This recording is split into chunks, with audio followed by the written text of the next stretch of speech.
So what is up mga ka-idol? So for today's video, meron ulit tayong customer NMAX version 2. So 34k kilometer odo na tong motor ni sir. So need na niyang magpa full body refresh detailing package. Kaya ipinacheck ko na agad sa aming mekaniko para masimulan na bago at makintab pa naman yung motor ni sir sa labas. Pero sa labas lang yan, hindi pa po natin sure sa loob. Kaya excited na rin ako makita ang loob. Kaya ayun guys, binaklas na nga ang lahat ng fairings para makita yung result sa loob.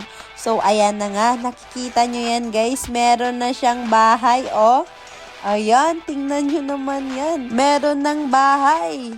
At ayan, kinakalawang na nga sa loob guys. So wag mag-alala at lilinisin. Pakikintabin natin yan mamaya. At i-check yung mga bagay-bagay na hindi na gumagana. Tulad ng inyong relasyon. Charis! So, kita nyo naman yan, guys. Yung mga putik, dumidikit na. Sana all. Buti pa yung putik, dumidikit. Pero yung relasyon nyo, hindi na.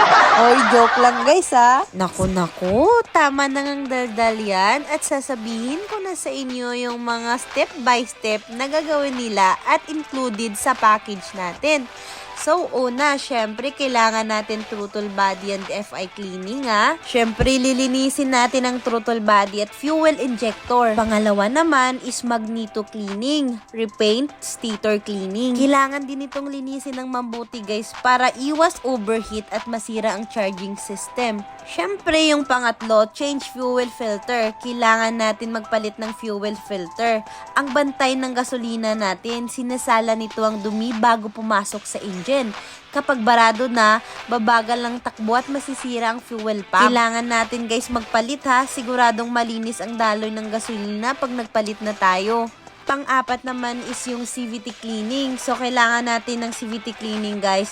Nililinis natin yung lahat ng drive belt, rollers, at clutch assembly. Pasok din sa package yung engine chassis detailing. Syempre, gamit natin engine degreaser at detailing brushes. At hindi mawawala ang full body wash para matanggal yung putik at mga alikabok.